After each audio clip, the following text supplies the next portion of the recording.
പൊന്നോളെ എന്നാ മിണ്ടുകല്ലേ? ഇങ്ങനെയൊന്നും അല്ലല്ലോ ജോണി പറഞ്ഞത്. എന്നാ ലൈറ്റ് ഒന്നിട്ടെ. അതും ചെയ്യല്ലേ? വേണ്ട, ഞാൻ തന്നെ ചെയ്യാം. എവിടെയാണ് നിന്റെ ഒരു സുന? എന്റെ ഭഗവാനെ.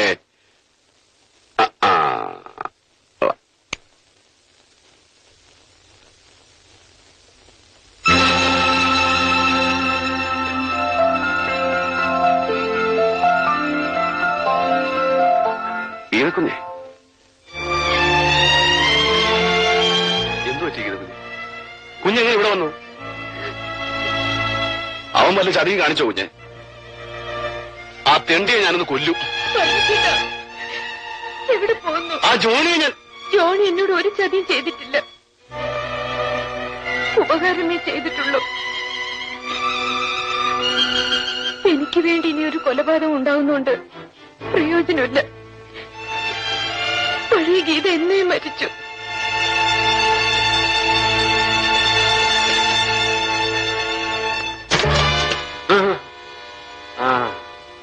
നീയായിരുന്നു ഇത്ര പെട്ടെന്ന് കഴിഞ്ഞോടാളിയാ? എന്തു പറ്റിയടാ?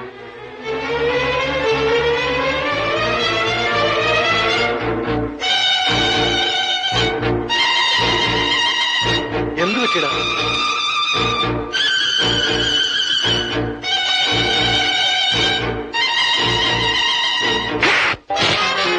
ശവത്തെ കുത്തുന്ന തെണ്ടി വരമു. അറിയാവുന്ന സകല ദൈവങ്ങളെയും വിളിച്ചോ. നിന്റെ കഥ ഇന്ന് ഞാൻ കഴിക്കും.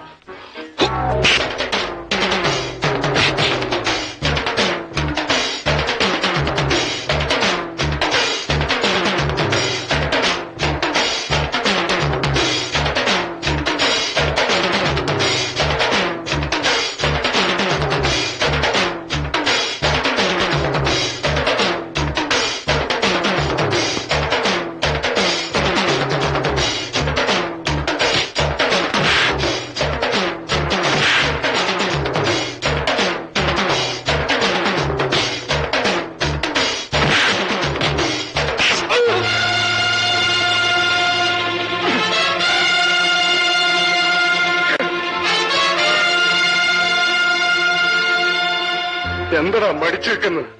കൊല്ലടാ. കാമുകിയുടെ ചരിത്രം സംരക്ഷിക്കാൻ വന്നതല്ലേ നീ? അവളെ കുറിച്ച് അക്ഷരം വിടരുത്. നന്ദി കേട്ടോ നായേ. എനിക്കൊരു അവളോട് നന്ദി കാണിക്കേണ്ട ആവശ്യമില്ലടാ. ജനിച്ചു വീണപ്പം പോലെ അവളുടെ വീട്ടിൽ നിന്ന് നക്കിത്തുന്നത് ഞാനാണോ? അവളുടെ തന്തയെ ജയിലിൽ കയറ്റിയത് ഞാനാണോ? 3-4 കൊല്ലം കഴിഞ്ഞപ്പോൾ അവൻ ഇറങ്ങിയിരിക്കുന്നു ഒരു സംരക്ഷകൻ.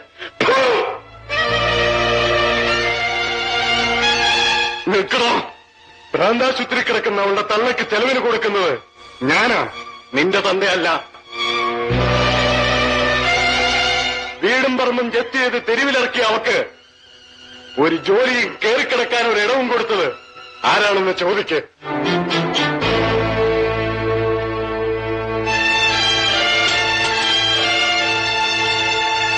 ഞാനൊരു ബിസിനസ്സുകാരനാണടാ. കാശ് കൊടുത്തെങ്കിൽ അത് മുതലാക്കാനും എനിക്കറിയാം. നിന്നെ ഞാൻ വെറുതെ വിടില്ലടാ.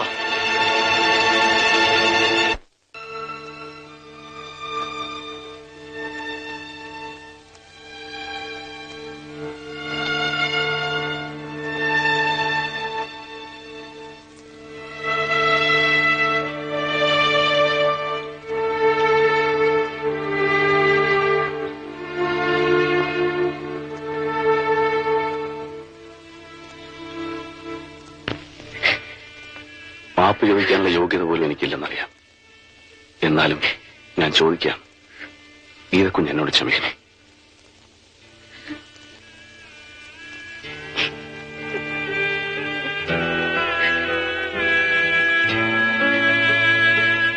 കുഞ്ഞിത് വെച്ചോളൂ.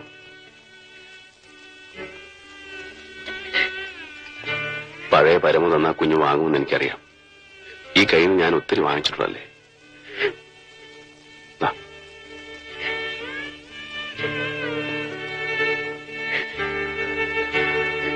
നീ ആ തുണിക്കട ജോലിക്ക് പോകണ്ട. കുറച്ചു പണം അമ്മയ്ക്ക് അയച്ചു കൊടുക്കണം.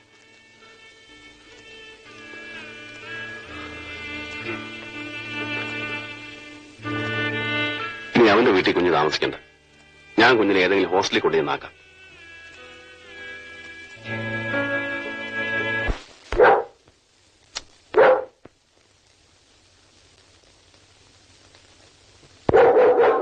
₹50,000 ഈ നിസ്സാര കാര്യം ചോദിക്കാനാണോ നീ ഇത്രയേറെ പരിങ്ങിയത്?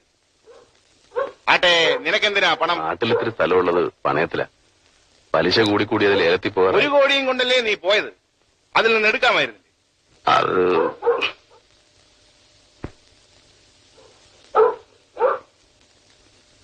നാട്ടിൽ പോയാൽ ഉടനെ മടങ്ങി വരണം. ശരി, 2 ദിവസത്തിനുള്ളിൽ ഗൾഫ് പാർട്ടി വരും. നീ കാർ കൊണ്ടുപോയിക്കോ. കാറ് വേണ്ട സാർ, അത്രയും ദൂരം ഡ്രൈവ് ചെയ്ത് പോകാൻ വയ്യ. പനി തീരെ വിട്ടു മാറിയിട്ടില്ല. നിന്റെ ഇഷ്ടം. എപ്പോഴാ പോകുന്നത്? രാവിലെ.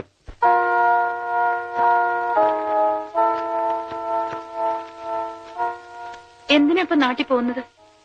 സ്ഥലം ലേലത്തിൽ പോയെന്നല്ലേ എന്നോട് പറഞ്ഞത്? കാലണ കയ്യിലില്ലാത്ത കാലത്ത് ലേലത്തിൽ പോകുന്നതും പോകാത്ത ഒരുപോലല്ലേ.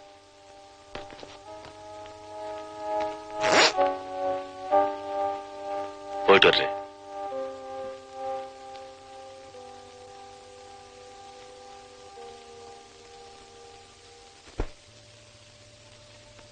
ഇത് ഒരുപാട് കാശുണ്ടല്ലോ. ഒരുപാടൊന്നുമില്ല, 50,000 രൂപയുള്ളൂ. ഇനി കുഞ്ഞിന്റെ വിവാഹം നടത്തരേണ്ടത് എന്റെ കടമയാണ്. എന്റെ അതെ, എത്ര ആഘോഷമായിട്ട് നടത്തേണ്ടതായിരുന്നു കുഞ്ഞിന്റെ അച്ഛനുണ്ടായിരുന്നു. ശരിയാണ്. ജയിലിൽ കിടക്കുമ്പോഴും അച്ഛന്റെ വലിയൊരു ആഗ്രഹമായിരുന്നു എന്റെ വിവാഹത്തിൽ പങ്കുകൊള്ളണമെന്ന്. ജയിൽ സൂപ്രണ്ടിനോട് എന്നും കെഞ്ചുമായിരുന്നു പരോളിൽ വിടാൻ. മോഹന്റെ അച്ഛനൊരു മര്യാദ കാണിച്ചു. ജയിലിൽ ചെന്ന് അച്ഛന്റെ മുഖത്ത് നോക്കി പറഞ്ഞു വിവാഹം സാധ്യമല്ലെന്ന്. എനിക്കൊരു വിഷമവും തോന്നിയില്ല. പക്ഷെ അച്ഛൻ ഒരു കണക്കിന് അതാ ഭാഗ്യം. ഉറങ്ങിക്കിടക്കുമ്പോ ആരെയും ബുദ്ധിമുട്ടിക്കാതെ അച്ഛനാ ഭാഗ്യം അർഹിക്കുന്നുണ്ടാവില്ല.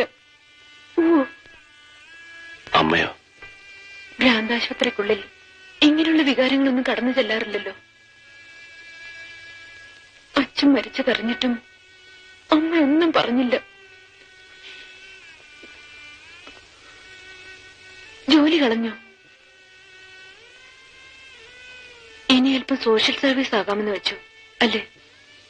കുഞ്ഞെ, 50,000 രൂപ പോയാലെന്ത്? ഒരു വേശ്യ രക്ഷപ്പെടുമല്ലോ.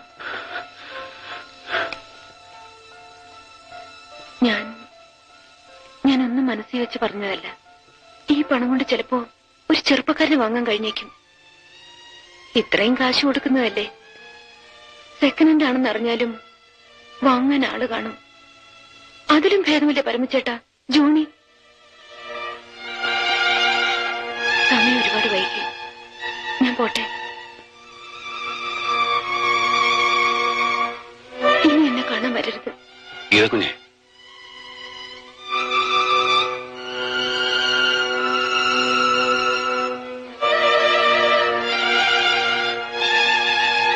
പുഴയുടെ അരികത്തൊരു കോവിലില്ലേ? ഉണ്ട്. ഞാൻ പറയുന്നത് തെറ്റാണെങ്കിൽ കുഞ്ഞ് ക്ഷമിക്കണം. നാളെ രാവിലെ ആ കോവിലിൽ വരാമോ? കുഞ്ഞിനിഷ്ടമാണെങ്കിൽ നമുക്ക്.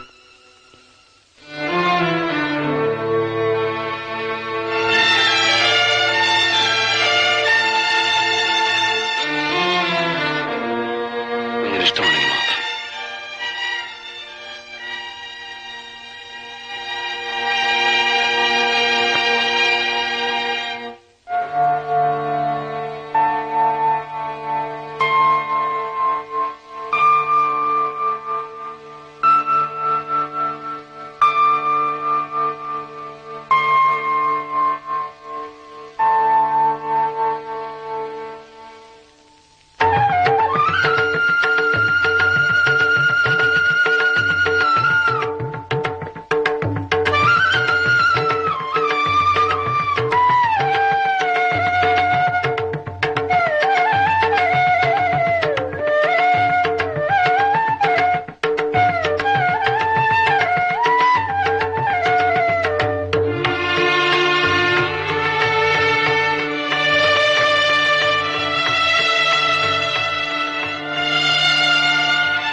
കാര്യത്തിൽ എടുത്തുചാടിയൊന്നും ചെയ്യാതിരിക്കുന്നതാണ് ബുദ്ധി.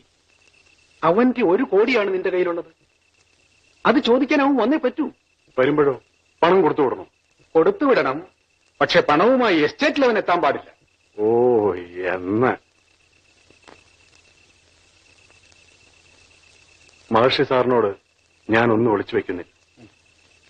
ഞാനും പരമവും വളരെ അടുത്ത് കഴിഞ്ഞവരാണ്, വളരെ അടുത്ത്. അത്ര പെട്ടെന്ന് പൊട്ടിച്ചെറിയാൻ കഴിയാത്ത പല പഴയ കടപ്പാടുകളുമുണ്ട്. പക്ഷേ ഇന്നെന്റെ ഏറ്റവും വലിയ ശത്രു അവനാണ്. സാറേ, എന്റെ കയ്യിൽ പണമുണ്ടെന്നേ ഉള്ളൂ. മനസമാധാനത്തോടെ ഒരു രാത്രി ഉറങ്ങിയിട്ട് നാളുകൾ എത്രയായെന്ന് അറിയാമോ?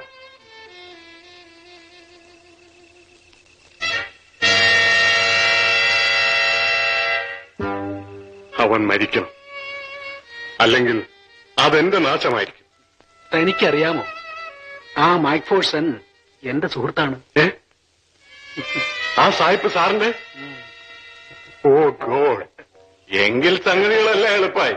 എനിക്കൊരു പെഗോടെ അടിക്കണം. അയ്യോ, മതി മതി മതി. താൻ ഇന്ന് വളരെ കൂടുതൽ കുടിച്ചു. കൺഫ്യൂഷ്യസ് പറഞ്ഞിരിക്കുന്നത് എന്താണെന്ന് അറിയാമോ? കുടിക്കുന്നത് കൊണ്ട് കുഴപ്പമില്ല, പക്ഷെ ബോധം മറയുന്നവരെ ആകരുതെന്ന്. ഏത് കൺഫ്യൂഷൻസാ മഹർഷി സാറേ? കാവിൽ ജോണിയുടെ കപ്പാസിറ്റിയെ കുറിച്ച് അയാൾക്ക് എന്തറിയാം? ഒരൊറ്റ ഭരണി ചാരായമായിരുന്നു എന്റെ മുത്തപ്പൻ. അതാണ് കാവിൽ ലോനയുടെ ബേസിക് സ്റ്റാൻഡേർഡ്.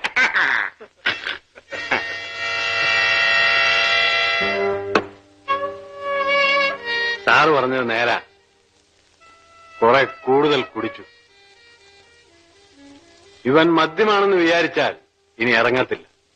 അതുകൊണ്ട് ഇവൻ മദ്യമല്ല, രക്തമാണ്. പരമുവിന്റെ രക്തം.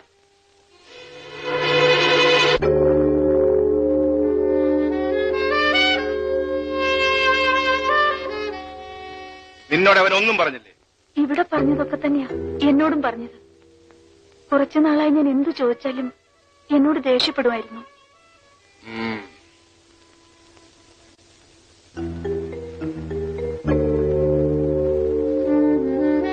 നാട്ടിൽ പരമുവിന്റെ സുഹൃത്തുക്കൾ ആരൊക്കെയാണ്? അങ്ങനെ പറയത്തക്ക കൂട്ടുകാരാരുമില്ല. വല്ലപ്പോഴൊക്കെ നാട്ടിൽ വന്നോണ്ടിരുന്നത്. അധികകാലം തങ്ങാറുമില്ലായിരുന്നു. ആ പെട്ടി നിന്റെ വീട്ടിൽ ഏൽപ്പിക്കുന്നല്ലേ പറഞ്ഞത്? അതെ. ആരെ ഏൽപ്പിക്കും? അച്ഛനെ. ഏൽപ്പിച്ചിട്ടില്ലെങ്കിലോ? ഞാൻ പോയി അന്വേഷിക്കാം സാർ. വേണ്ട, നിന്നെ ഇപ്പോൾ അങ്ങനെ ബുദ്ധിമുട്ടിക്കുന്നത് ശരിയല്ല. നിന്റെ നാട്ടിൽ എനിക്കൊരു സുഹൃത്തുണ്ട്, മഹർഷി മാത്യൂസ്. ഒന്ന് ഫോൺ ചെയ്താൽ മതി, 1 മണിക്കൂറിനകം അയാൾ വിവരം പറയും. കൂടുതൽ ആൾക്കാർ അറിയണ്ടെന്ന് കരുതി ഇത്രയും നാൾ ഞാൻ ക്ഷമിച്ചു. But today is the 10th day.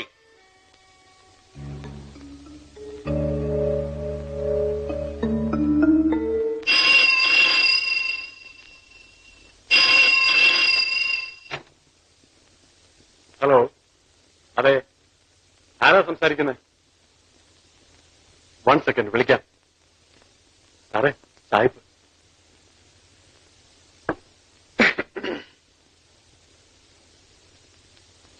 Hello, മഹർഷിയല്ലേ? ആ, ഇത് ഞാനാ, McPherson. Of course, after a very long period. അതെനിക്കറിയാം. ഈ നാട്ടിലോ? I see. Anyway, it's very funny. ഒരു മിനിറ്റ്, ഞാനൊന്ന് എഴുതിയെടുത്തോട്ടെ. പേരെന്താ? ഹൈമി. ഹൈമി, നിയർ മാർക്കറ്റ്. ഓക്കെ, 2 മണിക്കൂറിൽ ഞാൻ അങ്ങോട്ട് വിളിക്കാം. അവളെ വിടരുത്. Don't worry Mac, I will do my best for you. Okay? എന്താ സാറേ, അവനവിടെ എത്തിയില്ലേ? എത്തി, പക്ഷെ കടന്നു കളഞ്ഞു. മൈക്ക് ഫോഴ്സൺ ഹൈമിയെ ചോദ്യം ചെയ്തു. Smart girl. അവള് തന്നെ പറ്റിയില്ല. പണം അവളുടെ വീട്ടിലുണ്ടാകുമെന്നാണ് പറഞ്ഞത്. അതെന്താ? അവള് ബുദ്ധിയുള്ളതാണ്. പരമു ഏതായാലും പോയി. ഇനി തന്നെ കൂടെ പിണക്കണ്ടെന്ന് കരുതി കാണും. അഥവാ ഇനി പണം തന്റെ കയ്യിലാണെങ്കിൽ ഒരുവിധം അവക്കും ചോദിക്കാമല്ലോ.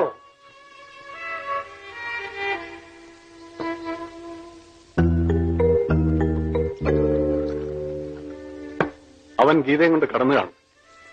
പരമു തീർച്ചയായും പണം ചോദിക്കാൻ എന്റെ അടുത്ത് വരും. ഇനി സാഹിബിനോട് എന്ത് പറയും? അവളുടെ വീട്ടിൽ പണം ഇല്ലെന്ന് പറഞ്ഞാലോ? നമ്മൾ ഭൈമയുടെ വീട്ടിൽ പോകാതെ പോയി എന്ന് പറഞ്ഞെന്നിരിക്കട്ടെ, മൈക്ക് ഫോഴ്സൺ അത് വിശ്വസിക്കാതെ നേരിട്ട് വന്ന് അന്വേഷിച്ചാൽ നമ്മളെന്തോ ചെയ്യും? ഭൈമിക്ക് 2 തല്ലു കൊടുക്കുമ്പോ ഭൈമി ചിലപ്പോ തന്റെ പേര് പറഞ്ഞെന്നിരിക്കും.